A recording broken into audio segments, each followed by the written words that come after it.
యెషయా గ్రంథం 37వ అధ్యాయం 31వ వచనాన్ని మూలవాక్యంగా చదువుకుందాం. యోధా వంశములో తప్పించుకొనిన శేషము ఇంకను క్రిందకి వేరు తన్ని మీదికి ఎదిగి ఫలించును. అషూరు రాజు సైన్యము యోధా జాతిని దేశమును చుట్టుముట్టి అషూరు రాజు ద్వారా పంపబడిన రబ్షాకే అనేవాడు దేవుని దాసుల దగ్గరకు వచ్చి ఇలాగా దేవుని దాసులను తృణీకరిస్తూ ఉన్నాడు. ఏమని తృణీకరిస్తున్నాడంటే, ఆయా దేశాలలో ఉన్న ప్రజలు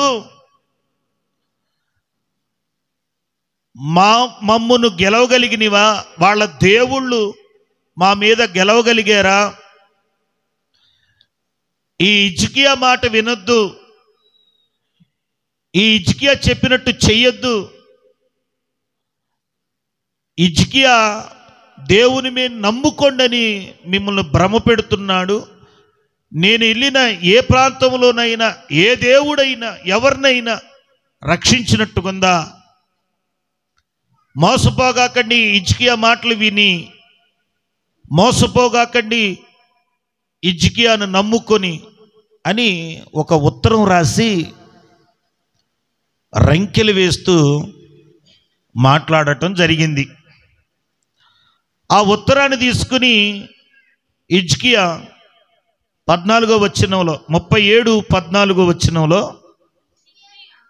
హిజ్కియా దూతల చేతిలో నుండి ఆ ఉత్తరం తీసుకుని చదివి యెహోవా మందిరములోనికి పోయి యెహోవా సన్నిధిని దాన్ని విప్పి పరిచి ప్రార్థన చేశాడట. ప్రార్థన చేశాడు. ప్రార్థన చేసినప్పుడు దేవుడు చూపించిన ఆనవాలు సూచనే మనం చదువుకున్నటువంటి లేఖన భాగం. దేవునికి మహిమ కలుగునుగాక. తప్పించుకొనిన శేషము ఇంకను క్రిందకి వేరు తన్ని మీదకి ఎదిగి ఫలించును అంటున్నాడు.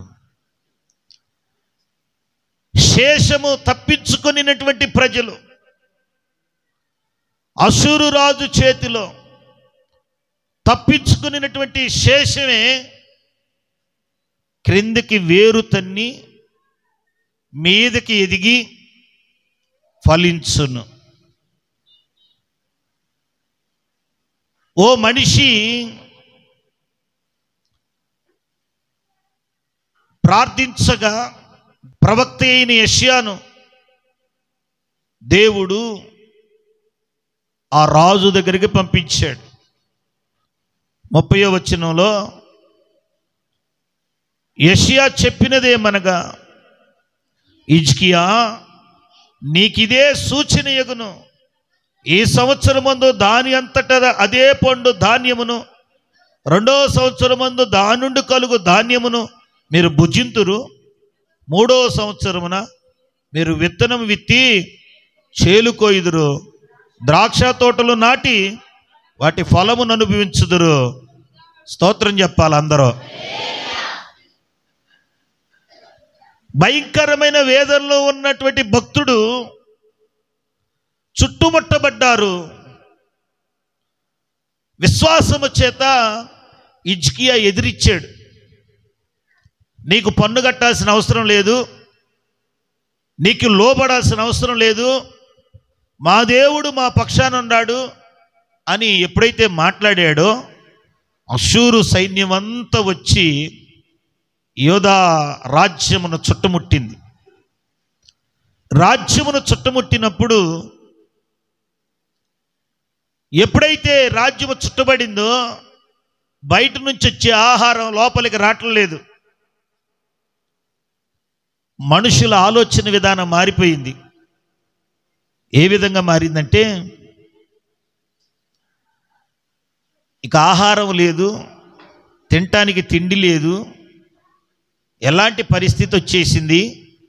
ఏం చేద్దాం అనుకుని భయపడుతున్న ఆ భక్తుడు ప్రార్థన చేస్తే ప్రవక్తని దేవుడు పంపించి, నీకు ఇదే సూచన, దానంతటికి అదే పండే సంవత్సరం ఇది, ఆ పంట నువ్వు తింటావు, దాని ప్రతిఫలంగా వచ్చే పంటను నువ్వు తింటావు, 3వ సంవత్సరంలో నువ్వు విత్తనాలు వేస్తావు, ఆ పంటను నువ్వు తింటావు. ఈ సూచన నీకు దేవుడు అనుగ్రహిస్తున్నాడు. శేషమే మిగిలింది అనుకుంటున్నావే, కొద్దిమందే తప్పించుకున్నాం బ్రతికేసాం అనుకుని బాధపడుతున్నావే, ఈ కొద్దిమంది ఇంకను క్రిందకి వేరు తన్ని మీదికి ఎదిగి ఫలించును. ఇంత భయంకరమైన సన్నివేశంలో ఒక చక్కని ప్రవచనాన్ని, ఒక సూచనని దేవుని దాసుడు ప్రకటించటం దేవుని బిడ్డలకి ఆశీర్వాదం. హల్లెలూయా. విపత్కరమైన పరిస్థితి, ఘోరమైన పరిస్థితి, ఇబ్బందికరమైన పరిస్థితి, అలాంటి పరిస్థితుల్లో హిజ్కియా కన్నీళ్లు పెట్టి ప్రార్థన చేసి, మా ప్రార్థన సరిపోదేమో దైవజనుడా, నువ్వు కూడా ప్రార్థన చేయి అని అన్నప్పుడు యెషయా ప్రవక్త ప్రార్థన చేయగా ఒక సూచన చెప్పమన్నాడు దేవుడు. ఆ సూచన ఈ దినాన మన దేవుడిచ్చిన వాక్కు. దేవునికి మహిమ కలుగునుగాక. ఏమంటున్నాడు తెలుసా? తప్పించుకొనిన శేషం ఇంకను క్రిందకి వేరు తన్ని మీదకి ఎదిగి ఫలించును. ఓ చెట్టుని నీకు మాదిరిగా చూపించి, ఆ చెట్టు వేర్లు లోపలికి, భూమి లోపలికి ఎంతగా పాతుకుపోయి లోపలికి వెళ్ళిపోతాయో ఆ చెట్టు అంత స్టాండర్డ్గా ఉండిద్ది, అంత క్షేమంగా ఉండిద్ది. స్తోత్రం. అలాగే ఏ చెట్టు అలాగుందో నీవు కూడా ఆ చెట్టు వలె వేరు తన్ని మీదకి ఎదిగి ఫలిస్తావు అంటున్నాడు. నీవు వేరు తన్నుతావు. ఎక్కడ వేరు తన్నాలి? నీవు ఫలించాలంటే వేరు తన్నవలసిన విషయం ఏంటి? ఏ విషయంలోనూ వేరు తన్నితే నువ్వు ఫలిస్తావు. చెట్టు అయితే భూమి లోపలికి వెళ్ళే కొలిది అది ఫలించిద్ది. దానికి కావలసిన శక్తిని, దానికి కావలసిన నీరుని, దానికి కావలసిన పోషకాలను భూమి లోపల నుంచి తీసుకునిద్ది. ఆత్మ సంబంధంగా నీవు శక్తిని పొందుకుని, బలమును పొందుకుని, ప్రభావాన్ని పొందుకుని, మరి నీవు మీదకి ఎదిగి ఫలించాలంటే నీవు ఎవరిలో వేరుదన్నాలో వాక్యం తెలుస్తుంది. కొలసీలకు రాసిన పత్రిక 2వ అధ్యాయము 6వ వచనాన్ని చదవండి. ప్రభువైన క్రీస్తును అంగీకరించిన విధముగా ఆయన యందు వేరు పారిన వారై, దేవునికి మహిమ కలుగునుగాక. నీవు క్రీస్తునందు, క్రీస్తు లోపల వేరు తన్ని నీవు గనక ప్రవహించే వ్యక్తివైతే నువ్వు మీదకి ఎదిగి ఫలిస్తావు. స్తోత్రం. ఒక విశ్వాసి క్రీస్తు లోపలికి, వాక్యము లోపలికి, వాక్యపు సారము లోపలికి తన జీవితాన్ని ఎప్పుడైతే కట్టుకుంటాడో ఆ వ్యక్తి వేరు తన్ని మీదకి ఎదిగి నిలబడతాడు. సుడిగుండాలు వస్తూ ఉంటాయి, తుఫాన్లు వస్తూ ఉంటాయి, అపాయాలు వస్తుంటాయి. మన శక్తికి మించిన సమరము ఎదురవుతూ ఉండిద్ది. మనం తట్టుకోలేనంత గలిబిలి, శోధన మన ముందుకొచ్చి నిలబడతా ఉండిద్ది. వీటన్నిటిని తట్టుకుని నువ్వు నిలబడాలంటే క్రీస్తులోనికి వేరుపారిన వారై మనము జీవించాలి. స్తోత్రం, హల్లెలూయా. నువ్వు క్రీస్తు లోపలికి వేరుతనిన వ్యక్తివైతే ఎంత పెను తుఫానులు వచ్చినా, ఎన్ని విపత్కరమైన పరిస్థితులు వచ్చినా నీ ఎదుగుదలను ఆపలేవు, నీ ఫలమును ఆపలేవు, నీ విశ్వాసాన్ని పోగొట్టలేవు. అపోస్తలుడైన పౌలు గారు తాను చనిపోయే ముందు నా విశ్వాసమును కాపాడుకున్నాను, ఇక నాకే బాధ లేదు అంటూ మంచి పోరాటము చేశాను అన్నాడు. స్తోత్రం. దేవుని సన్నిధిలో,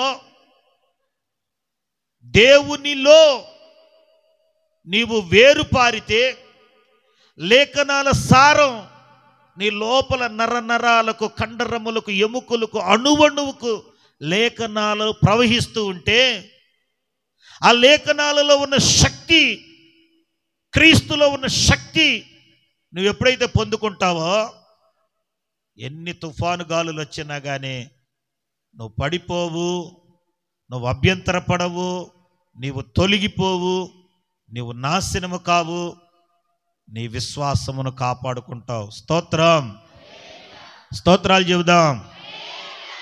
దేవుని సన్నిధిలో తప్పించుకొనినటువంటి వ్యక్తులు, వేరు తన్ని మీదకెదిగిన వ్యక్తులు కొందరున్నారు. వేరు తన్నలేక మీదకి ఎదగలేని వ్యక్తులు కొందరున్నారు. వేరు తన్ని ఎదిగిన వ్యక్తులు మన అనుభవంలోకి వచ్చేసేయాలి. వేరే లేక మాడిపోయి, చచ్చిపోయి, విశ్వాసమును పోగొట్టుకుని, బాప్తిసం తీసుకుని పడిపోయి పతనమైపోయిన వ్యక్తులు కొందరున్నారు. చూడండి, ముందు పడిపోయి వేరు లేక బ్రతికిన వారిని చూపిస్తున్నా. మత్తయి సువార్తలో 13వ అధ్యాయంలో 21వ వచనాన్ని చూడండి. 20వ వచనం కూడా చదువునానా. రాతి నేలన విత్తబడిన వాడు వాక్యం వింటాడు, వెంటనే సంతోషంతో దానిని అంగీకరిస్తాడు. వేరు లేనందున కొంతకాలము నిలుచును గాని వాక్యము నిమిత్తము శ్రమ అయినా హింస అయినా కలుగగానే అభ్యంతరపడతాడట. వేరు లేని వ్యక్తి, వేరు లోపలికి తన్నని వ్యక్తికి చిన్న చిన్న విషయాల్లో కూడా అభ్యంతరాలు వస్తాయి. ఆత్మతో నింపబడిన ప్రియ దేవుని బిడ్డలారా, దేవుని రక్తంతో కడగబడినటువంటి జనాంగమా, వాక్యపు లోతు అనుభవంలోకి నువ్వు వెళ్ళకపోతే, వాక్య సారము అణువణువు ప్రవహించకపోతే, రక్తము ఏ అణువులోకి ప్రవహించదో, ఏ అవయవంలోకి ప్రవహించదో ఆ అవయవం పక్షవాతం వచ్చిద్దంట. దేవునిలో లేఖనముల యొక్క సారము, లేఖనముల యొక్క శక్తి ఏ అవయవంలోకి పనిచేయదో, ప్రవహించదో ఆ అవయవాలకి. అందుకని దేవుని బిడ్డల గురించిది దేవుడు చెబుతున్న మాట ఏంటంటే, మీరు వేరు తన్నాలి. దేవుడు చెబుతున్న కొంతమంది వ్యక్తులు ఇక్కడ ఉన్నారు. వారు ఏంటంట, వాక్యాన్ని వింటారంట, సంతోషంతో అంగీకరిస్తారంట. వాక్యాన్ని విని బాగుంది, చాలా చక్కగా ఉంది అని సంతోషిస్తారట.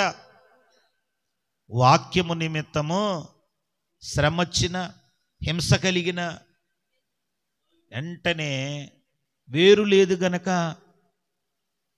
వాక్యం అంటే ఎవరు? వాక్యమే శరీరధారిగా మన మధ్యలో నివసించనని చెబుతుంది. ఎవరంటే ఆయన? యేసు ప్రభువారు. యేసు ప్రభువారు మనకు వాక్యమై ఉన్నాడు. ఆ వాక్యము ఇప్పుడు ఆ వాక్యము నిమిత్తము శ్రమ, హింస, నీకొచ్చే హింసలను చూసి దేవుని సన్నిధి మానేస్తున్నావు. నీకొచ్చే బలహీనతలను చూసుకుని దేవుని సన్నిధి మానేస్తున్నావు. చిన్న చిన్న ఆటంకాలు చూపించి దేవుని సన్నిధి మానేస్తున్నావు. అసలు యేసు నిమిత్తము నీకొక హింస వస్తే యేసును నమ్ముకుంటావా అని నిన్ను హింస పెడితే యేసును వదిలేస్తావు కదా నువ్వు. వాక్యము నిమిత్తం చిన్న హింస కలిగిందా? వాక్యము నిమిత్తం శోధన వచ్చిందా? నీ శరీరాశలను బట్టి నీకు శోధన వచ్చింది, నీ దురాశలను బట్టి నీకు హింస కలిగింది. ఇక్కడ కూర్చున్న వింటున్న ప్రతి ఒక్కరి జీవితంలో యేసయ్య వాక్యము నిమిత్తము, యేసు నిమిత్తం హింస కలిగిందా, శ్రమ కలిగిందా అంటే ఒక్కరు కూడా లేరు. నీ దురాశల వల్ల, నీ యొక్క ఆలోచన విధానం వల్ల, నీ చేష్టల వల్ల, నీ క్రియల వల్ల రోగాలు, హింసలు, బాధలు వచ్చాయి. వీటికి మించి దేవుని కోసమే నువ్వు బ్రతుకుతుంటే వచ్చే హింస ఉంది. ఆ హింస యేసు దేవుడన్నందుకు, యేసే రక్షకుడన్నందుకు, యేసు తప్ప వేరొక దేవుడు లేడు అన్నందుకు నిన్ను తీసుకెళ్ళి చెరసాల్లో వేయొచ్చు, నిన్ను హింసించవచ్చు, నిన్ను గాయపరచవచ్చు, నిన్ను నల్లగొట్టవచ్చు, చిత్రహింసలు పెట్టవచ్చు. వేరు దన్నితే వాటన్నిటిని నువ్వు తట్టుకుని నిలబడతావు, వాటన్నిటిలో నువ్వు గెలుస్తావు. దేవునికి మహిమ కలుగునుగాక. వేరు తన్నని వ్యక్తి ఏమవుతాడంట? వేరు లోతుగా లేనందువలన వాక్యము నిమిత్తము శ్రమ కలిగిన, హింస కలిగిన వెంటనే ఏం చేస్తాడు? అసలు యేసుని నమ్ముకోవటం వల్లే నాకు ఈ కష్టాలు వస్తున్నట్టుండి, ఆ చర్చి మానేస్తే నాకెంతో ఆనందంగా ఉంది. చర్చికి వెళ్తుంటే అన్ని కండిషన్లే, అందరూ నన్ను ఇబ్బంది పెట్టారు, ఒక్కళ్ళు కూడా నాకు ఏకీభవించిన వాళ్ళు లేరు. కానీ యేసు ప్రభువుని వదిలేసా, నా ఇష్టం వచ్చినట్టు జీవిస్తానంటున్నా, ఒక్కడు కూడా నన్ను అభ్యంతర పెడతల్లా. ఇదే నాకు హాయిగా ఉందనుకుని యేసుని విడిచిపెట్టే అనుభవం ఎప్పుడొచ్చింది అనుకున్నావు? వేరు తన్నే అనుభవం, లోతైన వేరు కలిగి లేని జీవితం ఎవరిలో ఉంటే వారు ఏమవుతారంట? దేవుని విషయంలో అభ్యంతర పడతారు, పడిపోతారు. అదేకాదు, హోషేయ గ్రంథం 6వ అధ్యాయం 4వ వచనం. హోషేయ గ్రంథం 6వ అధ్యాయం 4వ వచనం.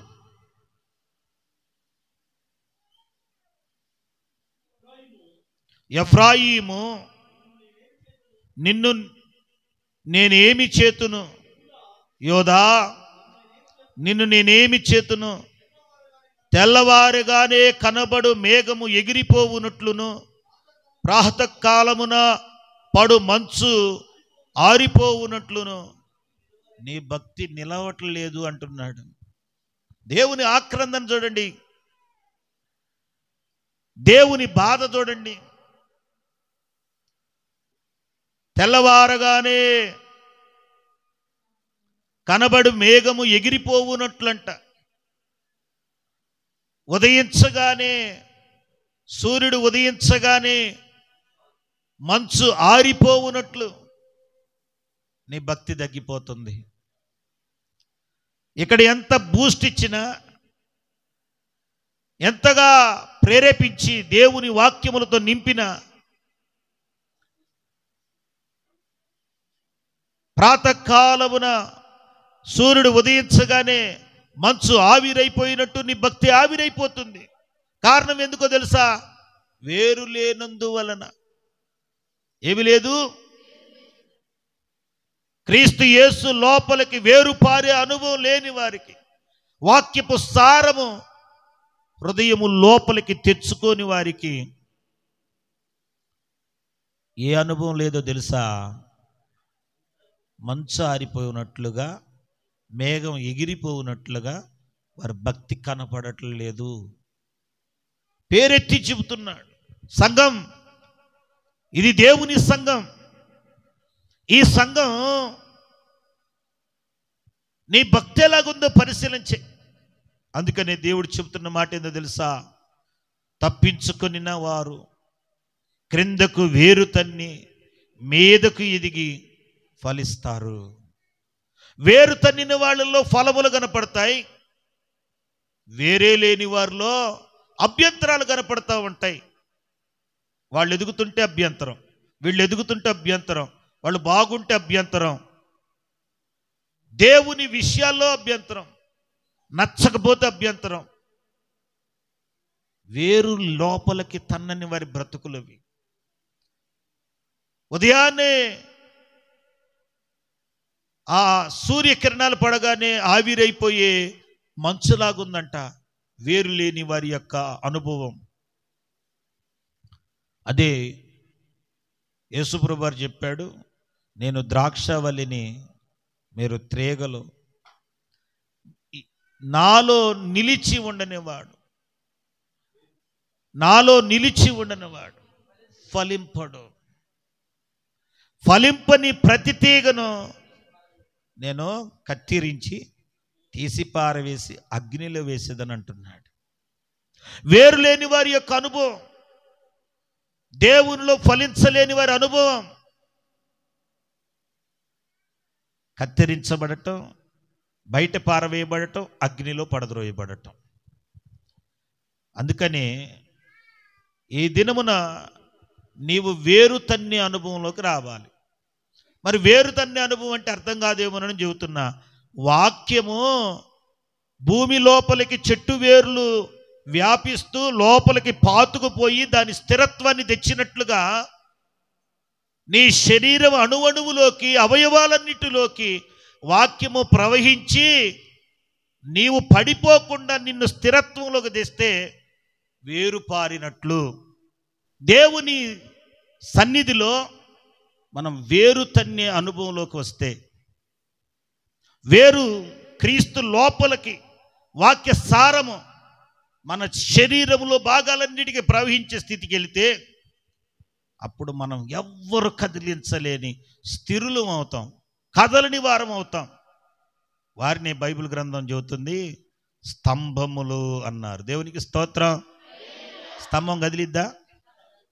స్తంభములాగా దేవుని సన్నిధిలో పేతురు, యోహాను, యాకోబు, పౌలు వీళ్ళు స్తంభాలుగా ఎంచబడ్డారని గలతీయులకు రాసిన పత్రికలో దేవుని వాక్యం సెలవిస్తుంది. దేవుని బిడ్డ, దేవుని వాక్యము నీ జీవితం లోపలికి సారముగా ప్రవహిస్తూ ఉంటే అప్పుడు నీకు అభ్యంతరాలు ఉండవు, నువ్వు పడిపోయేది ఉండదు, నీ భక్తి ఏది మాయమైపోయే స్థితిలో ఉండదు. వేరు లేని వాళ్ళ యొక్క లక్షణాలు అవి. అయితే వేరు కలిగిన వాళ్ళ లక్షణం ఏందో చూద్దాం.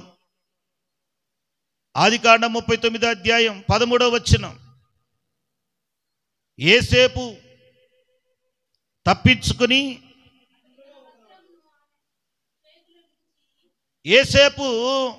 తప్పించుకుని పారిపోయాడట. దేవుని వాక్యము నిమిత్తము తన హృదయంలో రాయబడిన నీతి విషయమై యోసేపు తప్పించుకుని పారిపోయాడు. దేవుని లోపల సారము కొరకు జైల్లో పడ్డాడు. దేవుడినైతే విడిచిపెట్టల. అతడు బానిసైన దేవుడు అతని పక్షంగా ఉండి ఆ పోతీఫర్ ఇంట్లో అతన్ని ఆశీర్వదించిన, గొప్ప చేసిన వాక్యం సెలవిస్తుంది.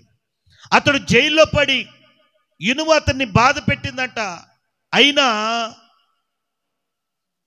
చెరసాల నాయకుడు అతన్ని కరుణించేలాగా, ఆ చెరసాలలో ఉన్న వారి మీద అధికారం ఇచ్చేలాగా దేవుని ఆత్మ యోసేపును నడిపిస్తూనే ఉంది. అసలు ఆ ఐగుప్తు రాజు నీవలే జ్ఞాన వివేకములు గల ఆత్మను ఉన్నవారిని నేను ఇంతవరకు కనుగొనలేదు అన్నాడు. దేవునికి స్తోత్రం చెప్పండి. యోసేపు ఏ ఆత్మతో నింపబడ్డాడు? జ్ఞాన వివేకములకు ఆత్మ చేత నింపబడ్డాడని ఆదికాండములో 41వ అధ్యాయంలోకి రండి.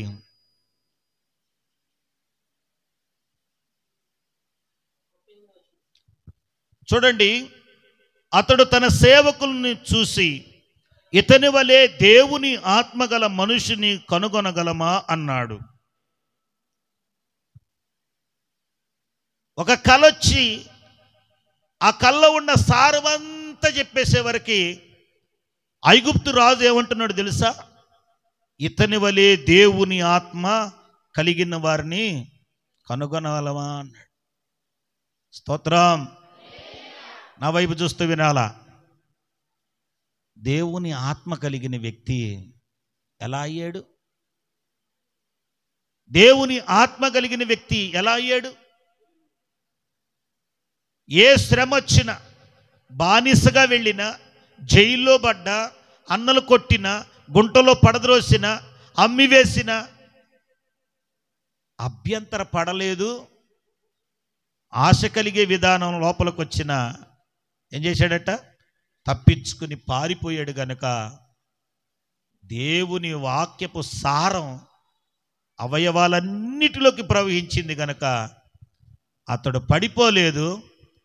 అనేకుల్ని పోషించేవాడు, రక్షించేవాడు, కాపాడేవాడు, అనేకునికి నాయకుడుగా.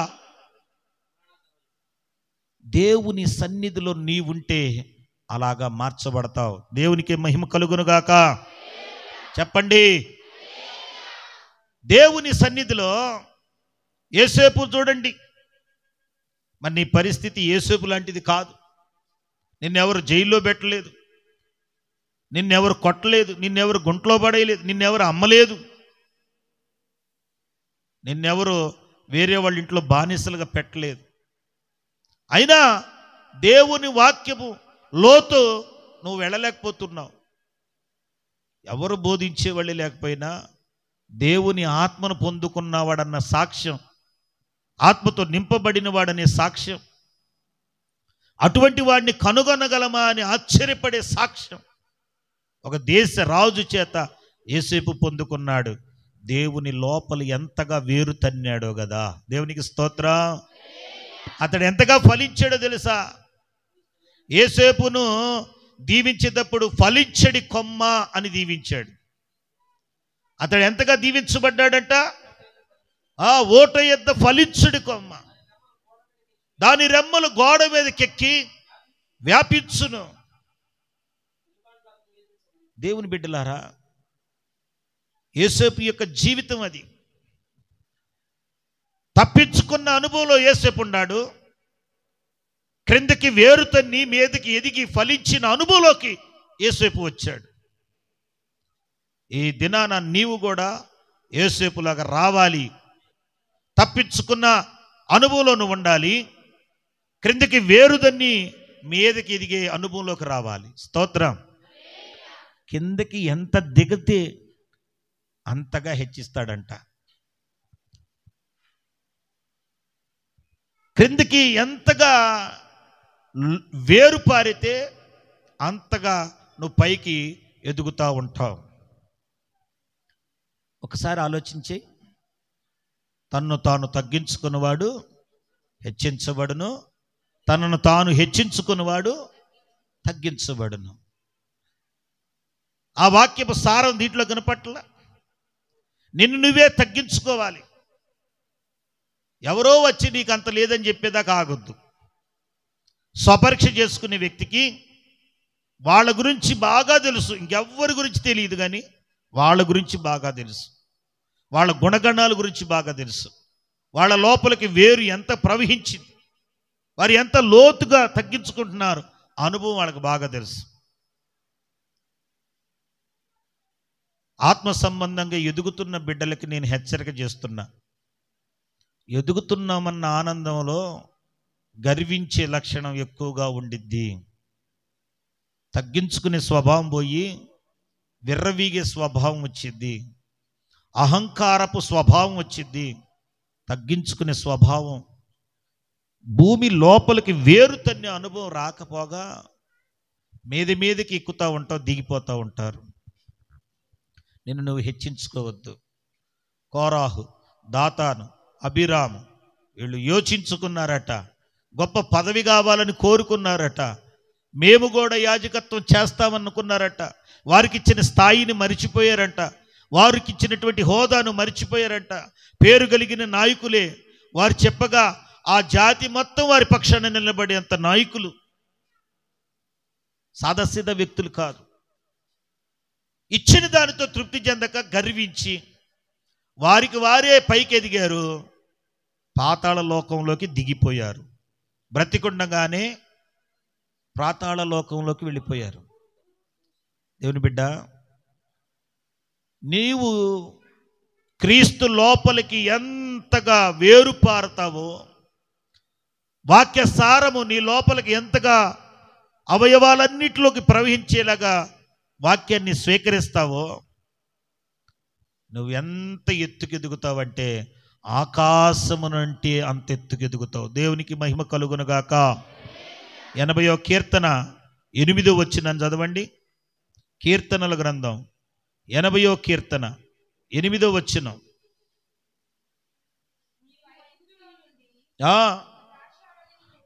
ఐగుప్తులో నుండి ఒక ద్రాక్షవల్లిని తెచ్చావు, అన్యజనులను వెళ్ళగొట్టి దానిని నాటితివి, దానికి తగిన స్థలము సిద్ధపరిచితివి, దాని వేరు లోతుగా పారి అది దేశమంతట వ్యాపించెను, దాని నీడ కొండలను గప్పింది, దాని తీగలో దేవుని దేవదారు వృక్షములను ఆవరించెను, దాని తీగలో సముద్రం వరకు వ్యాపించెను, యూఫ్రటీసు నది వరకు దాని రెమ్మలు. స్తోత్రం చేద్దామా. దేవుడు ఒక చెట్టుని భూమి లోపలికి నాటితేనంట, అది యొక్క ఎంతగా దాని వేరు లోతుగా పారింది. లోతుగా వేరు పారితే దాని కొమ్మలు, దాని యొక్క రెమ్మలు కొండలను కప్పేశాయంట. స్తోత్రం చెప్పాలా. ఎంత లోతుకి వేరు పారితే అంత ఎత్తుకు ఎదిగుండిద్ది. మీరు ఒకసారి ఆలోచన చేయండి. కొండలను కప్పే అంత ఎత్తుకి ఈ ద్రాక్షవల్లి ఎదిగిందంట. ద్రాక్ష చెట్లు అంత ఎదుగుతాయా? కానీ నీవే ద్రాక్షవల్లివి గనక దేవుడు నిన్ను దాస్యములో నుండి, పాప బానిసత్వంలో నుండి ఈ క్రీస్తులోకి నిన్ను తీసుకొచ్చాడు. ఇప్పుడు గనక నువ్వు గనక దేవునిలో ఎదిగితే నీ వ్యాప్తి చెందటం, నీ అభివృద్ధి, నీ ఆశీర్వాదం, నీ దీవెన కొండలను మించి పైకి ఎదిగి యూఫ్రటీస్ నది వరకు, సముద్రం వరకు వ్యాపిస్తావు. నువ్వు తూర్పుకు, పడమరకు, ఉత్తరముకు, దక్షిణానికి అబ్రహామాను వ్యాపించదు, విస్తరించదు అని చెప్పాడు. అలాగా యాకోబుతో చెప్పాడు. అలాగా నీవు వ్యాపించుతావు. దేవునికి మహిమ కలుగునుగాక. హల్లెలూయా. చెప్పండి బిడ్డలారా. దేవుని సన్నిధిలో ఇప్పుడు క్రిందికి వేరు తన్నిన వారు, మీదకి ఎదిగిన వారిని చూసాం. క్రిందికి వేరు తన్ని మీదకి పైకి ఎదిగిన వారు ఉన్నారు. అయితే వీరిలో 3 రకాల వ్యక్తులు, 3 రకాల బృందాలు, 3 రకాల సమాజం ఈ వేరు తన్ని ఎదిగిన వారిలో ఉండారు. మొదటి వారిని చూడండి. మత్తయి సువార్త 21వ అధ్యాయము 19వ వచనం. మత్తయి సువార్త. త్రోవ ప్రక్కన ఉన్న ఒక అంజూరపు చెట్టును చూసి దాని యొద్దకు రాగా దాని యందు ఆకులు తప్ప మరి ఏమీ కనపడలేదు. బిడలారా, ఈ చెట్టు దగ్గరికి కాయల కోసం వచ్చాడంటే ఇది ఎదిగిన చెట్టా, ఎదగని చెట్టా? ఎదిగిన చెట్టేనా? ఈ ఎదిగిన చెట్టు దగ్గరికి కాయల కొరకు వచ్చాడట. చెట్టు ఎట్లా ఉంది అని చూస్తే త్రోవ పక్కన ఒక అంజూరపు చెట్టు. ఆ చెట్టు దూరం నుండి చూస్తుంటే బాగా ఆకులతో చక్కగా కనపడుతుంది. కానీ ఈ ఎదిగిన చెట్టుకి ఏమి లేవంట, కాయలు ఫలాలు లేవు. దేవుని సన్నిధిలోకి వచ్చి వాక్యముతో వేరుదన్నే బిడ్డలలో ఫలాలు కనపడాలి. మీరు ఫలించుదురు అన్నాడు కదా, ఆ ఫలాలు కనపడాలి. ఇక్కడ ఏం కనపడుతుందంట, వేరు తన్ని మీదకి ఎదిగారు కానీ ఏవి లేవు, ఫలములు లేని చెట్టుగా ఉండారు. చాలా సంవత్సరాలుగా ఎదుగుతుంది, నీళ్లు పెట్టి ఎరువు వేసి పాది దవ్వి రాళ్ళు ఏరి వేసి ఏ జంతువు కానీ ఏ మృగము కానీ దానికి హాని చేయకుండా దాని చుట్టూ కంచి వేసి కాపు కాసి ఇంత చేస్తే ఆ చెట్టు ఫలములు లేని చెట్టుగా ఉంటే ఉపయోగమా? ఆ చెట్టు కాయలు లేని చెట్టుగా ఉంటే ఏమన్నా ఉపయోగమా? దేవుని సన్నిధిలో ఇక్కడ కూర్చున్న జనాంగములో, వింటున్న జనాంగములో అనేక మంది వస్తున్నారు, వేరు తన్ని ఎదుగుతున్నారు, వారిలో మాత్రం ఫలాలు లేవు. వాళ్ళు ఏ ఫలాన్ని పొందుకోరు, ఏ వరమును పొందుకోరు, ఏ దేవుడిచ్చేటువంటి దేనిని పొందుకోలేరు. ప్రార్థన ఫలం వారికి లేదు. హిజ్కియా ప్రార్థన చేస్తే దేవుడు సూచన పంపించిన ఆ సూచన ఫలము లేదు వారికి. విశ్వాస ఫలము లేదు, స్తుతి ఫలము లేదు, ఉపవాస ఫలము లేదు. దేవుని దగ్గరికి వచ్చి ఏ ఫలము లేదు. చెట్టు ఎదిగాలి, అది ఫలములతో ఉంటే దేవుడు సంతోషపడతాడు. ఎదుగుతుంది కానీ ఏమి లేవంట, ఫలములు లేవు. భూమి లోపల క్రీస్తు లోపల ఉన్న సారం తీసుకుంటుంది, క్రీస్తు కోసం ఫలించట్లేదు. క్రీస్తు లోపల నుంచి జీవాన్ని తీసుకుంటుంది, ఆరోగ్యాన్ని తీసుకుంటుంది. సాక్ష్య ఫలము లేదు, సువార్త ఫలము లేదు, విశ్వాస ఫలము లేదు, ఆత్మ ఫలము లేదు. తీసుకునేది మాత్రం క్రీస్తులో నుంచే. వేరుదంతుంది క్రీస్తు లోపలికి. యేసయ్య లోపలికి వెళ్ళి వెళ్ళి వెళ్ళి వెళ్ళి మొత్తం సారం తెచ్చుకునిద్ది. ఎక్కడి దాకా ఆగిద్దాయి అంటే పొందుకునేదాకా వచ్చింది. సాక్ష్యం చెప్పంటే నాకు సిగ్గు, నాకు భయం, నేను సాక్ష్యం చెప్పలేనండి. ఇది అడ్డమైన పనులన్నీ చేయటానికి సిగ్గు లేదు, ఏమీ లేదు. కానీ దేవుని యొక్క సన్నిధిలో నిలబడటానికి సిగ్గు, భయం. దేవుని సన్నిధికి వచ్చిన బిడ్డలందరికీ దేవుడు చెబుతున్న మాట ఏదో తెలుసా? ఆయన సారం తీసుకుంటున్నావు కానీ ఆయన నీ దగ్గరకు వచ్చి చూస్తే ఫలములు కనపడట్లేదట. ఇక్కడ ఉన్నారు, మీలో ఉన్నారు, ఫలములు చూపించాల మీరు. ప్రార్థన ఫలం ఇదిగో తండ్రి, విశ్వాస ఫలం ఇదిగో తండ్రి, స్తుతి ఫలం ఇదిగో తండ్రి, ఆత్మ ఫలం ఇదిగో తండ్రి. నా ఫలములు నీకు నేను అర్పిస్తూ ఉన్నాను అని ప్రియురాలు షోలమితి చెప్పినట్టుగా నీవు చెప్పగలిగి ఉండాలి. సంఘానికి ఉన్న శ్రేష్టమైన లక్షణం ఏందో తెలుసా? అతడు నా ఫలములను ఆరగించి భుజించి తృప్తి చెందును అని నీ గురించి చెప్పాలా. ఆ ఫలాలు ఏమీ లేని చెట్టుగా ఎన్ని రోజులు వస్తావు, ఎన్ని రోజులు ఉంటావు, ఎన్ని రోజులు దేవుని సారాన్ని తీసుకుంటావు? కొంచెం కూడా ఫలించాలనే జ్ఞానం రాకుండా ఇంకెంతకాలం బ్రతుకుతావు? మార్చుకో నీ జీవితాన్ని. నీ జీవితం మారినంత వరకు ఫలములు లేని బ్రతుకును చూస్తే వెంటనే దేవుడు ఆ చెట్టును శపించాడు. ఇకన్నిటికీ కాపు లేక నువ్వు ఉంటావని శపించాడు. ఏమైపోయిందో తెలుసా? తక్షణమే వేర్లు మొదలుకొని చివరున్నటువంటి అంచు వరకు ఎండిపోయి మాడిపోయిందంట. నెక్స్ట్ డే పేతురు గారు, అయ్యా చెట్టును చూసావా ఎట్లయిపోయిందో, వేరు మొదలుకొని ఎక్కడి వరకు వెళ్ళిందట, చివరి అంచు వరకు ఏమైపోయింది, ఎండిపోయింది. జాగ్రత్త. దేవుని సన్నిధికి ఎన్నో దినాల నుంచి వచ్చి ఫలము లేకుండా బ్రతికేస్తే దేవుడు చూస్తూ ఊరుకుంటాడు అనుకోవద్దు.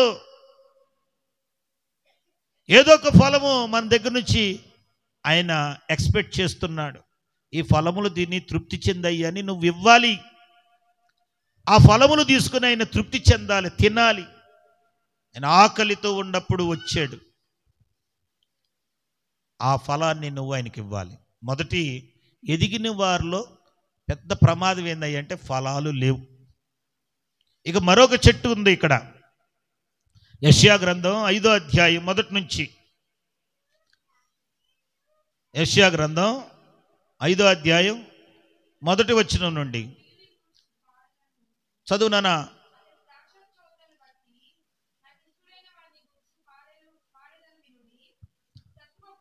సత్తువ భూమి గల కొండ మీద నా ప్రియునికి ఒక ద్రాక్ష తోట ఉండెను. ఆయన దానిని బాగుగా త్రవ్వి రాళ్లను ఏరి శ్రేష్టమైన ద్రాక్ష తీగలను నాటించెను. దాని మధ్యను బురుజు ఒకటి వేయించి ద్రాక్ష తొట్టిని తొలిపించెను. ద్రాక్ష పండ్లు ఫలింపవలనని ఎదురు చూచుచూ ఉండెను. స్తోత్రం చెప్పాలా. ఏడొక దేవుడు ద్రాక్ష చెట్టు అనేటువంటి నిన్ను నాటాడు తన వనములో, తన సంఘములో. వాక్యము వింటూ, సాక్ష్యాలు వింటూ నీవు దేవునిలో ఎదిగేవు. ఆయన కూడా ఎదిగేవు గనక ఏమి ఎదురు చూస్తున్నాడంట, ద్రాక్ష ఫలముల కొరకు ఎదురు చూస్తూ ఉంటే, కానీ అది ఏ ద్రాక్షాలు కాసిందంట, కారు ద్రాక్షాలు కాసింది. ఇందుకేనా దేవుని సారము నీకు ఇచ్చింది, ఇందుకేనా దేవుని సంఘములో చోటిచ్చింది, దేవుని శరీరములో చోటిచ్చింది.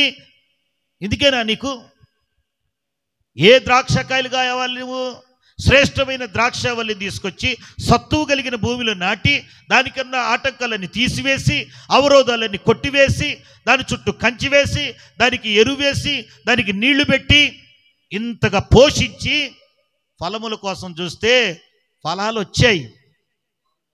కానీ ఏ ఫలాలు వచ్చినాయంట, కారు ద్రాక్షాలు. మేము మీ కొరకు ఆత్మ సంబంధమైన విత్తగా, మీరు ఏం కోసుకుంటున్నారట, శరీర సంబంధమైనవా. మేము ఆత్మ సంబంధమైన విషయాలు విత్తుతుంటే, ఆత్మ సంబంధమైన ఆహారం పెడుతుంటే, ఆత్మ సంబంధమైన నీరు పోస్తుంటే ఆత్మ సంబంధమైన ఫలాలు రావాలి కదా. ఆత్మ సంబంధమైన ఫలాలు రాకుండా కారు ద్రాక్షాలనే ఫలాలు వస్తున్నాయి. ఎవరికి ఉపయోగపడవు. తింటే చస్తారు, తింటే చస్తారు. స్తోత్రం, హల్లెలూయా. దేవుని సన్నిధికి వచ్చావు, ఏ ద్రాక్షలు వస్తున్నాయి నీలో నుంచి? న్యాయాధిపతిలో ఒక ద్రాక్ష చెట్టు చెప్పింది 9-10 వచనంలో. న్యాయాధిపతుల గ్రంథం 9వ అధ్యాయం 12వ వచనం. అటు తర్వాత చెట్లు, నీవు వచ్చి మమ్మను ఏలమని ద్రాక్షవల్లిని అడుగగా, ద్రాక్షవల్లి దేవునిని మానవులను సంతోషపెట్టు నా ద్రాక్ష రసము. దేవునికి స్తోత్రం చెప్పండి. దేవుణ్ణి సంతోషపెట్టిద్దంట ఆ ద్రాక్ష రసముతో, మానవుణ్ణి సంతోషపెట్టిద్దంట ఆ ద్రాక్ష రసముతో. అది ఇయకుండా మాని ఇటు అటు తిరగటానికి నన్ను రమ్మంటారా? కారు ద్రాక్షాలు గాయటానికి నన్ను రమ్మంటారా? చెడిపోవటానికి నన్ను రమ్మంటారా? కుళ్ళిపోవటానికి నన్ను రమ్మంటారా? లేదు లేదు, నేను రాను అని శ్రేష్టమైన ద్రాక్షవల్లి మాట్లాడితే, ఈ యెషయా గ్రంథంలో ఉన్న ద్రాక్షవల్లి ఏం మాట్లాడుతుంది, ఏం చేసిందంట? ఆత్మ సంబంధమైనవి విత్తితే శరీర సంబంధమైనవి ఎట్లా కోసుకోగలం? ఆత్మ సంబంధమైన శ్రేష్టమైన ఫలములు రావాలి నీలో నుంచి. ఆత్మ సంబంధమైన ఫలములు రాకుండా నువ్వెంతగా ఎదిగినా, దేవుని జీవాన్ని సారాన్ని తీసుకున్నా, దేవుని లోపల ఎంతగా పాతుకుపోయినా, కారు ద్రాక్షాలు వస్తే నీ వల్ల సంఘానికి ఉపయోగం లేదు. సంఘములో కారు ద్రాక్షాలు కాసేవాళ్ళు ఉన్నారు. సంఘములో కాయలే లేని, అసలు ఫలములే లేనటువంటి చెట్లు ఉన్నారు. ఇక మూడోది చూద్దాం. దేవునికి స్తోత్రం చెప్పండి. హల్లెలూయా. యోధాపత్రికలోకి రండి. యోధాపత్రికలోకి రండి. 12వ వచనంలో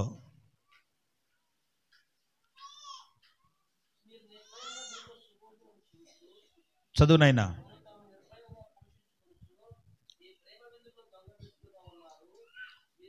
గాలి చేత ఇటు అటు కొట్టుకుని పోవు నిర్జల మేఘములుగాను, కాయలు రాలి ఫలములు లేక 2 మార్లు చచ్చి వేళ్లతో పెళ్ళగింపబడిన చెట్లుగా ఉన్నారట. వీళ్ళ దగ్గర ఏముండి? కాయలుండి. ఆ కాయలు ఏం కాయలు? రాలిపోయిన కాయలు. ఇప్పుడు కాయలు రాలిపోతే ఏమన్నా ఉపయోగం ఉందా? నా వైపు చూస్తూ వినాలా. కాయలు రాలిపోయినాయి అనుకోండి, ఇక తోట వల్ల, చెట్టు వల్ల ఉపయోగం ఏంటి? ఏమన్నా ఉపయోగం ఉందా? చాలామంది ఐగుప్తు దేశములో నుండి బయలుదేరి కానాను వచ్చేలోపు రాలిపోయారని బైబిల్ గ్రంథం సెలవిస్తుంది. వారి ప్రయాణములో వారు రాలిపోయారట. ఈ చెట్టు చూడండి, దేవునిలోనే ఉంది, దేవునిలో వేరు తన్నింది, దేవుని సారమును తీసుకుంది. ఏం చేస్తూ ఉంది? ఈ చెట్టు పైకి ఎదిగింది, పూత పట్టింది, పూత నుంచి పిందిగా మారింది, పిండి నుంచి కాయగా వచ్చింది. ఆ సంఘ యజమానుడు అనుకున్నాడు, పూతప్పుడు చాలా వీక్గా ఉండేది గనక ఇది వామ్మో ఈ పూత రాలిపోయిద్దేమోనని భయపడతాడు. అయితే ఆ విశ్వాసి పూతగా ఉన్నప్పుడు చాలా స్టాండర్డ్గా నిలబడింది, చాలా గంభీరంగా నిర్ణయాలు తీసుకుంది, చాలా ధైర్యంతో ముందుకు అడిగేసి చాలా శోధనలు ఎదుర్కొని నిలబడిపోయింది. ఆ తర్వాత పిందె కూడా కొంచెం పూత కంటే కొంచెం గట్టిగానే ఉండిద్ది, కానీ అయినా పిందె కూడా రాలిపోయే అవకాశం ఉంది. కానీ కాయలు రాలే అవకాశం లేదు. కాయలు రాలే అవకాశం ఎప్పుడు రావాలి? ఆ కాయ ఫలముగా మారి అప్పుడు దాని తొడిము వీక్ అయిపోయింది, గాలి వస్తే రాలిపోద్ది. ఏది ఫలం అయితే రాలిద్ది, కాయగా ఉన్నప్పుడు చాలా గట్టిగా ఉండిద్ది. నేను మామిడికాయని కొడితే కరెక్ట్గా సగానికి తగిలింది. సగానికి తగలగానే కాయ పడిపోయిందాం అనుకుంటే ఎక్కడ తగిలిందో అక్కడ నుండి కింద భాగం సగం ముక్క ఇరిగి కింద పడింది, సగం అట్లాగే అలాడుతూ ఉంది. నా అనుభవంలో నేను చూసింది. అంత గట్టిగా ఉండే ఆ స్థితిలో కాయలు రాలిపోయినాయి అంట. దేవుని జీవం పొందుకుంటూ రాలిపోయే అనుభవంలో కొందరున్నారు. రాలిపోయే అనుభవంలో నువ్వు ఉండటానికి కాదు దేవుడు నీకు శక్తినిచ్చింది. దేవుడు నిన్ను అనేక ఆపదల నుంచి, అపాయాల నుంచి, ప్రమాదాల నుంచి, శక్తుల నుంచి, సాతాను నుంచి దేవుడు నిన్ను విడిపించింది, తప్పించింది. నువ్వు రాలిపోవటానికి కాదు. నువ్వు దేనికోసం అంట? నువ్వు ఫలాల కోసం. కానీ నీ లోపల ఏమి లేదంట, అన్నీ బాగుండే కానీ రాలిపోయే అనుభవం. ఎందుకు చెబుతున్నాడో తెలుసా? సంఘములో వింటున్న వారిలో ఖచ్చితంగా ఉండుండాలి, లేదా రాబోతూ ఉండుండాలి. ఉందా, రాబోతుందా? ఆలోచన చేసుకో. కారు ద్రాక్షలు వస్తున్నాయి, విషపు మాటలు, విషపు ఆలోచన, విషపు ప్రవర్తన, విషపు బుద్ధి, విషపు తత్వం, ఇవన్నీ కారు ద్రాక్షాలు. దేవుని వాక్యానికి లోబడాలి, దేవుని వాక్యానికి విధేయత చూపించాలి. కానీ విధేయత చూపించలేదు. దాని పేరు ఏంటంటే కారు ద్రాక్ష. కాయలు మంచిగా వచ్చినాయి, తిందామని నోట్లో పెట్టుకుంటే విషమే. కారు ద్రాక్షలు కాస్తున్నావేమో చూసుకో. శ్రేష్టమైన వాక్యం వారం వారం మీకు దేవుని దాసుడిగా నేను వినిపిస్తున్నా. ఈ శ్రేష్టమైన వాక్యం వింటూ నువ్వు కారు ద్రాక్షలు ఎలా కాస్తావు? ఫలములు లేకుండా, వరములు లేకుండా ఎలా బ్రతుకుతావు? శ్రేష్టమైన వాక్యాన్ని రుచి చూస్తూ భుజిస్తూ కూడా రాలిపోయే అనుభవంలోకి నువ్వు ఎలా వస్తావు? న్యాయం అసలు నీకు ఇది నీకు ధర్మమేనా? వాక్యం సెలవిస్తుంది. ఏమని సెలవిస్తుందంట? యోధా వంశములో తప్పించుకొనిన శేషము ఇంకను క్రిందకు వేరు తన్ని మీదకి ఎదిగి ఫలించును. శేషం మిగిలిన చాలు. ఆ శేషాన్ని పట్టుకుని దేవుడు వాళ్ళను ఫలభరితమైన జీవితంలోకి తెస్తాడు. హల్లెలూయా. ఫలములు కలిగిన చెట్టుగా తెస్తాడు. పేతురు గారు ఈ విషయాన్ని రాస్తూ రెండో పత్రికలో, పేతురు రాసిన రెండో పత్రిక 1వ అధ్యాయము 5వ వచనాన్ని చూడండి. దేవుని బిడ్డలారా, నేను చదువుతున్నా. మీ విశ్వాసమునందు సద్గుణమును, సద్గుణమునందు జ్ఞానమును, జ్ఞానమునందు ఆశానిగ్రహమును, ఆశానిగ్రహమునందు సహనమును, సహనమునందు భక్తిని, భక్తియందు సహోదర ప్రేమను, సహోదర ప్రేమ యందు దయను అమర్చుకునిడి. ఇవి మీకు కలిగి విస్తరించిన ఎడల అవి మన ప్రభు అయిన యేసుక్రీస్తును గూర్చిన అనుభవ జ్ఞాన విషయంలో మిమ్మును సోమరులైనను నిష్ఫలులైనను కాకుండా చెయ్యును. దేవునికి మహిమ కలుగును గాక. చెప్పాలందరూ. దేవుని వాక్యం సెలవిస్తుంది. ఫలాలు లేని జీవితం ఎందుకు వస్తుందో తెలుసా? ఈ చదివిన లేఖనాల్లో ఉన్న ఏవి నీ లేకపోతే నిష్ఫలులైపోతారు. అంటే ఫలములు లేని వాళ్ళు అవుతారు. నిష్ఫలము అంటే ఏమీ లేదు, ఉండా ప్రయోజనం లేదు. రాలిపోయే అనుభవం, కారు ద్రాక్షాలు కాసే అనుభవం, అసలు కాయలే లేని అనుభవం ఎందుకు నీ జీవితంలోకి వచ్చిందో తెలుసా? దేవుని బిడ్డ, మీలో విశ్వాసమునందు ఏముండాలంట? సద్గుణం ఉండాలి. మంచి గుణము కలిగినటువంటి గుణవతి అయిన భార్య దొరుకుట అరుదు అన్నాడు. యేసు ప్రభు వారికి దొరికే భార్య, వధువు సంఘానికి సద్గుణము అనేది అత్యంత ప్రాముఖ్యం. ఇది ఎలా వచ్చింది అంటే విశ్వాసమునందు సద్గుణం రావాలి. అదే కదా మనకు చెప్పింది.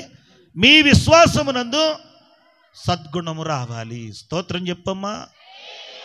నీ గుణము సరివైందైతే గుణవతి అయిన భార్య అనే వధువు సంఘంలోకి నిన్ను దేవుడు చేరుస్తాడు. విశ్వాసమునందు సద్గుణం రావాలి, సద్గుణమునందు జ్ఞానం రావాలి. ఏ జ్ఞానం? మాటకు మాట చెప్పే జ్ఞానమా? ఎత్తుకు పై ఎత్తేసే జ్ఞానమా? లేకపోతే ఏదైనా ఒక మాట అంటే దాన్ని తిప్పికొట్టే జ్ఞానమా? ఏ జ్ఞానం ఉంది ఇప్పుడు? మాటకి మాట చెప్పే జ్ఞానం ఉంది, దెబ్బకి దెబ్బ కొట్టే జ్ఞానం ఉంది, ఎదురు తిరిగే జ్ఞానం ఉంది. ఈ జ్ఞానం కాదు, అది దేవుని జ్ఞానం, పైనుండి దిగి వచ్చిన జ్ఞానం. అది మృదువైనది, సులువుగా లోబడేది, అది తగ్గించుకునేది. ఆ జ్ఞానం ఎవరు కోరుకోవట్లేదు. ఏ జ్ఞానం కావాలని కోరుకుంటున్నాడట? ఇక్కడ ఎవరైనా మాట్లాడితే వాళ్ళకి సమాధానం, ఆ జ్ఞానం ఏం చేసుకుంటావు? వాళ్ళు అన్నారు, నువ్వు తిరిగి అన్నావు. ఏముంది అక్కడ? నీ తెలివి ఉపయోగించి, నీ జ్ఞానం ఉపయోగించి నువ్వు భ్రష్టురాలు అయిపోతున్నావు, మిడిసిపడుతున్నావు, గర్విష్ఠమవుతున్నావు. తాన జ్ఞానమును చూసుకుని తనను చెరుపుకున్నాడు అంటుంది సాతాను గురించి లేఖనం. దేవునికి మహిమ కలుగునుగాక. తన సౌందర్యాన్ని చూసుకుని, తన జ్ఞానాన్ని చూసుకుని తననే చెరుపుకున్నాడట. చెరుపుకునే జ్ఞానం ఎందుకు బిడ్డ? దెయ్యాల జ్ఞానం ఎందుకు? సద్గుణములో మృదువైన జ్ఞానం, అనుభవ జ్ఞానం.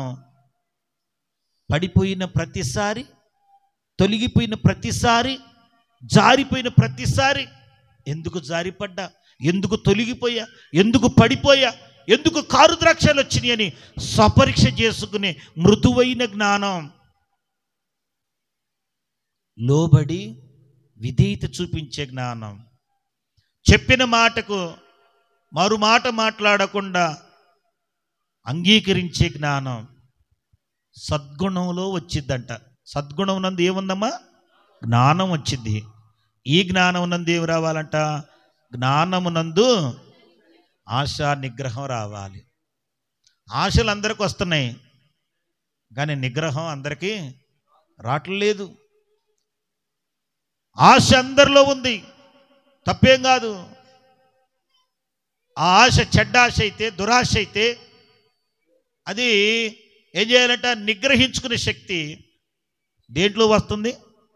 జ్ఞానంలో వస్తుంది. అదే చెప్పా, మృదువైనది, లోబడేది అయ్యే జ్ఞానం అయితే ఆ జ్ఞానం ఏం చేసిద్దో తెలుసా నీకు? ఏం తెచ్చిందట? నిగ్రహాన్ని తెచ్చింది. ఆశా నిగ్రహాన్ని నీ లోపలికి తెచ్చేది ఏంది? జ్ఞానమే. జ్ఞానమునందు ఆశా నిగ్రహం అనేది వచ్చింది.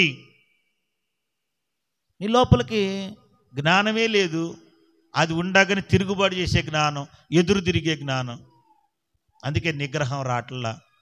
నిగ్రహం రావట్లేదు కనుక పడిపోతున్నావు. ఏదైనా చేశారనుకో పగబడుతున్నావు, కక్ష కడుతున్నావు. పంతానికి పోయి సాధించేదాకా, వేధించేదాకా ఆగట్లేదు. చాలామంది ఇక్కడ కూర్చున్న వాళ్ళలో అనుభవం ఉంది. విశ్వాసమునందు సద్గుణం రావాలి, సద్గుణమునందు జ్ఞానం రావాలి, జ్ఞానమునందు ఆశా నిగ్రహం రావాలి. నిన్ను కొట్టాలని కోపం, ఆశ నాకు వచ్చి, నీకేదైనా అయితే జరిగితే బాగుండని ఆశ నాకు రావచ్చు, కానీ వెంటనే నా స్వపరీక్షలో దాన్ని నేను నిగ్రహించుకోవాలి. ఎమోషన్స్ అన్నీ దేవుడిచ్చినాయే. ప్రేమ కానీ, కోరిక కానీ, ఆ అన్ని ఎమోషన్స్ అన్నీ, నవ్వు కానీ దేవుడిచ్చినాయి. అవి ఆపుకోవాల్సిన అవసరం లేదు. ఆ ఎమోషన్స్ శృతి మించే సమయంలో ఈ నిగ్రహం ఉంటే ఖచ్చితంగా కార్యం జరిగిద్ది. దేవునికి స్తోత్రం. నిగ్రహం గురించి నీకు రావాలి రావాలి రావాలి అనుకుంటే ముందు అది జ్ఞానంలో దాగుంది. ఆ జ్ఞానాన్ని ఎక్కడుందయ్యి అంటే సద్గుణంలో దాగుంది. సద్గుణం ఎక్కడ దాగుందయ్యి అంటే విశ్వాసంలో దాగుంది. స్తోత్రం. ఆ ఆశా నిగ్రహమునందు సహనము, సహించుకుంటున్నాడు. ఒకసారి ఒకటి తక్కువ 39 దెబ్బలు కొట్టారు పౌలు గారిని, సహించాడు. రెండోసారి కూడా కొట్టారు, సహించాడు. మూడోసారి కూడా కొట్టాడు, సహించాడు. నాలుగోసారి కొట్టాడు, సహించాడు. ఐదోసారి కొట్టారు, సహించాడు. చివరికి కత్తి తీసుకొని తల నరికాడు, సహించాడు. జైల్లో పెడితే సహించారు, వస్త్రహీనతలుగా చేస్తే సహించాడు, దిగంబరులుగా ఉండటాన్ని సహించారు. ఆ అనుభవాలు ఏమీ రాకపోయినా సహనం రావట్లేదు మనలో. ఎందుకు రావట్లేదు? ఎందుకు రావట్లేదు అయ్యా అంటే ఆశా నిగ్రహం. ఆ నిగ్రహం అనే దాంట్లో ఏముంది? ఆశా నిగ్రహము నందు ఏముందంట? సహనం అనేది ఉంది. నీలో సహనం ఎందుకు రాలేకపోతున్నావు? సహించుకోలేడు. ఇక నిగ్రహం అనేది ఉంటే కదా సహించుకోండి వచ్చేది. నేను సహించలేకపోతున్నా అంటే ఎందుకు సహనం రావట్లేదు క్రైస్తవులకి అంటే ఈ అనుభవంలో లేరు వాళ్ళు. సహనమునందు ఏముందంటమా? భక్తి.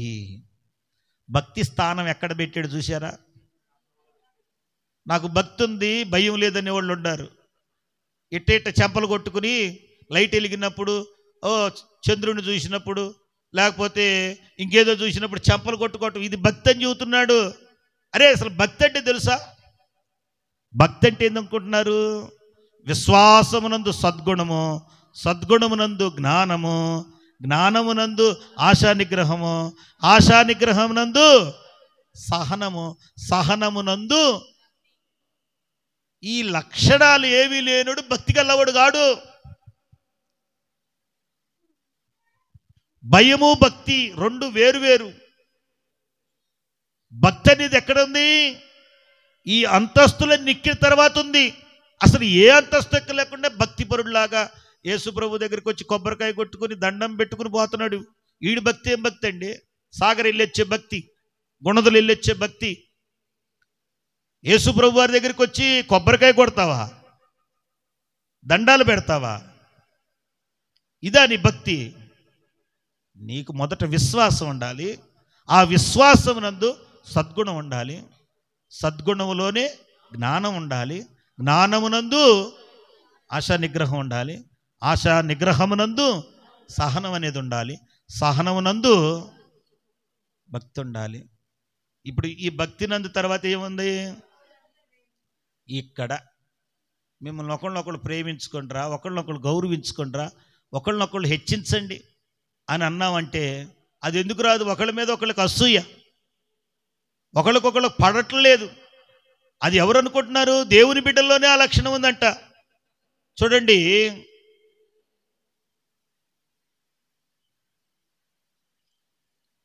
ఫిలిప్పీయులకు రాసిన పత్రిక 4వ అధ్యాయంలో 2వ వచనం 3వ వచనం చూడండి నాన్న.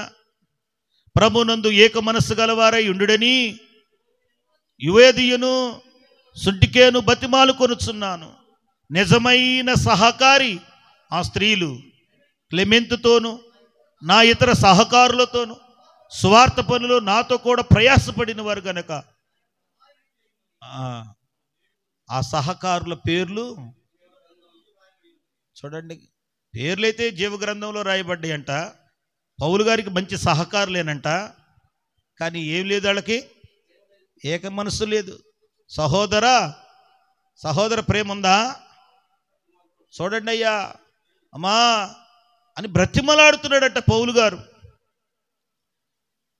చేతులు జోడించి బ్రతిమలాడుకోవాల్సిన పరిస్థితి ఎందుకు వచ్చిందంటే, ఒకళ్ళు ఎదుగుతుంటే సహోదరుడు, ఇంకొకళ్ళు ఓరవలేరు. వాళ్ళేనా వాడబడేది? వాళ్ళేనా పాట పాడేది? వాళ్ళేనా? మేమేం లేమా? మాకేం అవకాశాలు రాలేదే అనుకుని మాటికి సహోదర ప్రేమ రావట్లేదు. ఇక్కడ చూడండి, భక్తిలో ఏముందంట? భక్తి యందు సహోదర ప్రేమ ఉంది, సహోదర ప్రేమ యందు దయ. వీటన్నీ అమర్చుకుంటే, ఇవన్నీ అమర్చుకుంటే, పైనవన్నీ అమర్చుకుంటే అప్పుడు ఏం జరిగిద్దంట? ఇవి మీకు కలిగి విస్తరించిన ఎడల అవి మన ప్రభు అయిన యేసుక్రీస్తుని గూర్చిన అనుభవ జ్ఞాన విషయంలో ఏ విషయంలోనంట? ఇవన్నీ ఏం చేయాలంట? ఎన్ని ఐటమ్స్ వచ్చినాయి? విశ్వాసము, సద్గుణము, జ్ఞానము, ఆశానిగ్రహము, సహనమునందు భక్తి, సహోదర ప్రేమ, దయ. ఈ 8 మన లోపల విస్తరిస్తూ ఉండాలంట. దేవునికి స్తోత్రం చెప్పండి. విస్తరించటం అంటే ఏందో తెలుసా? చెట్టు వేర్లు ఇక్కడ చెట్టు పెడితే అక్కడ దాకా వెళ్ళినట్టు విస్తరించటం అంటే ఇవన్నీ మన అవయవాలన్నిటిలోకి వచ్చేస్తే క్రీస్తుని గూర్చిన అనుభవ జ్ఞాన విషయంలో సోమరులైనను నిష్ఫలులైనను కాకుండా చేస్తాయి. దేవునికి మహిమ కలుగునుగాక. చెప్పాల దేవునికి మహిమ. ఈ 8 అనుభవాలు నీలో కలిగి ఉంటే, ఈ అనుభవాలన్నీ నీ లోపల విస్తరిస్తూ వ్యాపిస్తూ నీ అణువణువు అవయవాలన్నిటికీ ప్రవహిస్తూ ఉంటే నువ్వు ఫలములతో నిండిన వ్యక్తివి అవుతావు. ఆ ఫలములన్నీ తీసుకుని దేవుడు తన సంఘాన్ని ఇంకా వ్యాప్తి చెందిస్తాడు, విస్తరింపజేస్తాడు. ఈనాడు సువార్త వెదజల్లకబడకపోవటానికి కారణం ఏంటో తెలుసా? ఈ వేరు తన్ని మీదకి ఎదిగి ఫలాలు లేకుండా బ్రతుకుతున్న వారి వల్లే, కారు ద్రాక్షలు కాస్తున్న వారి వల్లే కాయలు రాలిపోతున్న వారి వల్లే దేవుని సువార్త వ్యాప్తి చెందట్లేదు. నవ్వుల పాలైపోతుంది, ఆగిపోతుంది. సువార్త చెప్పకపోతే నాకు శ్రమ అన్నాడు. అలాంటి భక్తులు ఈ దినాన కనపడట్లేదు. వాక్యాలు వింటున్నారు, వేరు తన్నుతున్నారు, మీదకి ఎదుగుతున్నారు, కారు ద్రాక్షలే కాస్తున్నారు, కాయలే రాలిపోతున్నారు. అసలు కాయలే లేని అనుభవాలు, ఫలాలే లేని జీవితాలతో జీవిస్తున్నారు. దేవుని పని ఎక్కడికక్కడ ఆగిపోతుంది. వారి బాధ్యతను మర్చిపోతున్నారు, వారి భారాన్ని గుర్తెరగలేకపోతున్నారు.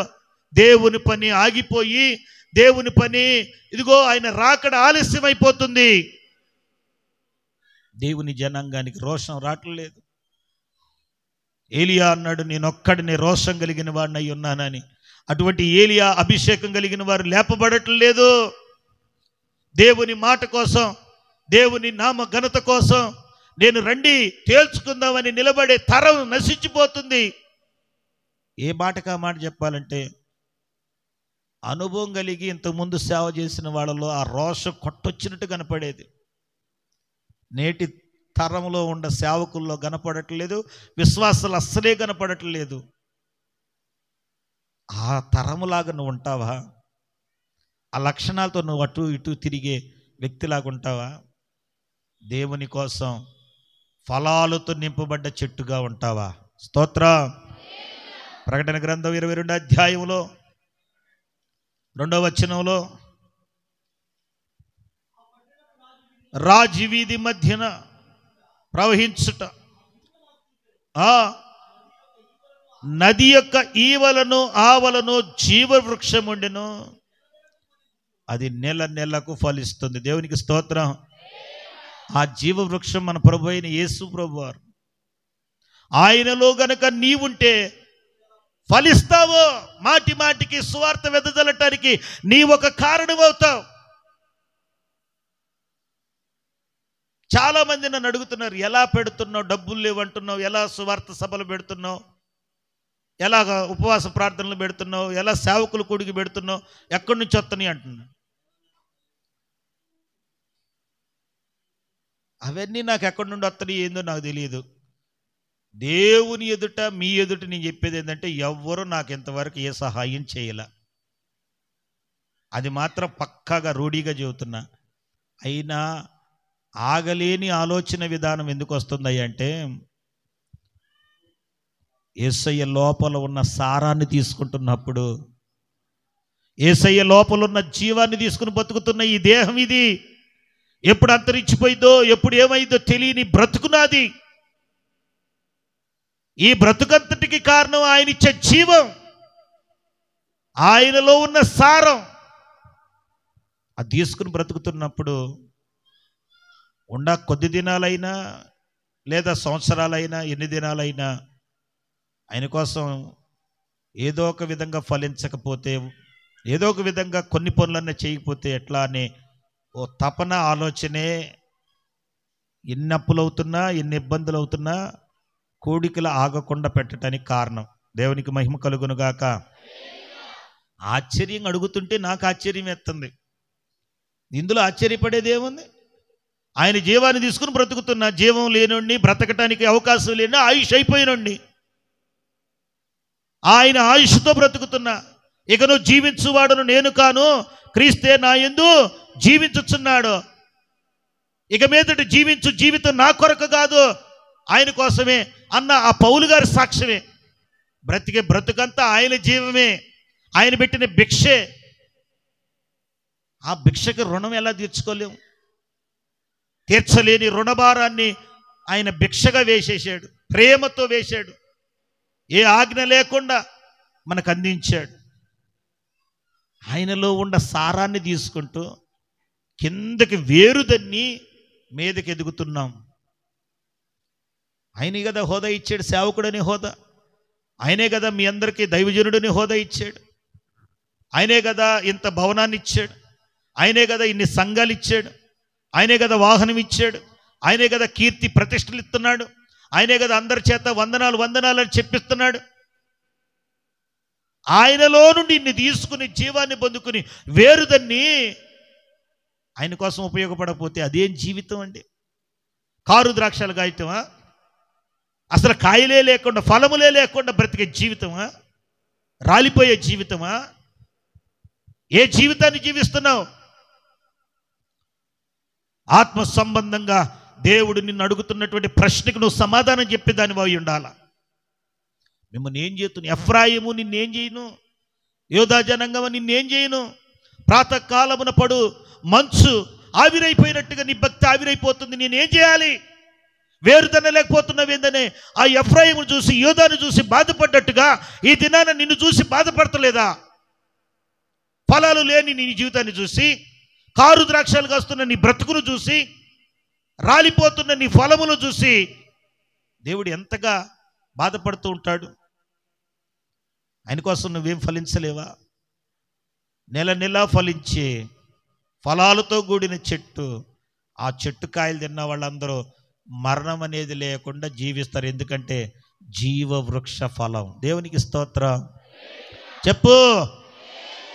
ఈ జీవవృక్ష ఫలాన్ని నువ్వు తిని తిని తిని తిని తిని ఏ జీవవృక్ష ఫలముగా నువ్వు మారితే నేను తిన్న వాళ్ళందరూ కూడా జీవం గల వాళ్ళు అవుతారు. దేవునికి స్తోత్రం. నీ లోపల నుంచి వచ్చే జీవం అందరికీ జీవాన్ని ఇచ్చిద్ది. రాలిపోయేటట్టు చేయదు, కారు ద్రాక్షలు కసితట్టు చేయదు. యేసుప్రభు వారు చెబుతున్నాడు, శేషించిన ఈ కొద్ది మందిలో కూడా, తప్పించుకున్న ఈ కొద్ది మందిలో కూడా క్రిందకి వేరు తన్ని మీదకి ఎదిగి ఫలిస్తారు. దేవునికి మహిమ కలుగునుగాక. ఆ ఫలించే అనుభవంలోకి మనందరం రావాలని దేవుడు కోరుకుంటున్నాడు. స్వపరీక్ష సరిగ్గా చేసుకో. వారం వారం ప్రభు శరీరం తీసుకుంటున్నాం.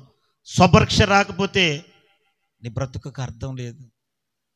వేరు తన్ని మీదకి ఎదిగే అంత దాకా వచ్చిన దానివి కాయలు ఎందుకు రావట్లేదు? పరీక్ష చేయి.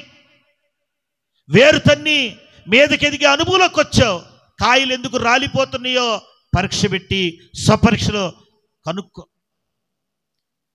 వేరు తన్ని మీదకి ఎదిగావు, కారు ద్రాక్షాలు ఎలా వస్తున్నాయి? శ్రేష్టమైన వాక్యం పెడుతుంటే, శ్రేష్టమైన విత్తనం విత్తుతుంటే శ్రేష్టమైన పంట కదా రావాల్సింది. చెడ్డు పంట ఎట్ట వస్తుంది? స్వపరీక్ష చేసుకో. జీవవృక్ష ఫలాలుగా నువ్వు రాలేకపోవటానికి, నిష్ఫలంగా ఉండటానికి, ఫలములు లేని వ్యక్తిగానో, లేకపోతే ఫలాలు వచ్చినా కానీ ఉపయోగం లేని ఫలాలు ఉన్నాయి కొన్ని. ఇప్పుడు దానిమ్మకాయలు, ఇది సీతాఫలాల సీజన్ వస్తుంది కదా. సీతాఫలాల్లో చూడండి, కొన్నేమో భయంకరంగా లావుగుండి బాగుంటాయి, కొన్నేందో అసలు విత్తనం ఎదగదు, లోపల ఆ మనం తినేటువంటి ఆ మధురమైంది కూడా ఎదగదు, ఎండిపోయి ఉండిద్ది, కోసి తినటానికి పనికిరాదు. కాయ అయితే ఉంది కానీ ఏ ఫలం అంట? నిష్ఫలం. ఇప్పుడు నిష్ఫలలు కాకుండా ఉండాలంటే ఏం చేయాలి?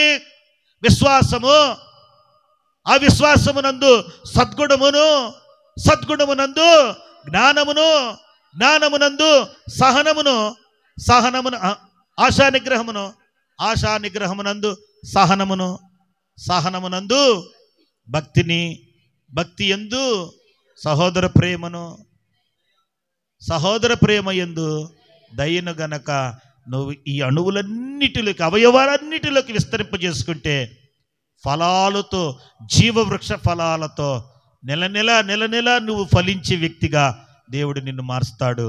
అట్టి విధంగా దేవుడు నిన్ను మార్చునుగాక. ఆమేన్.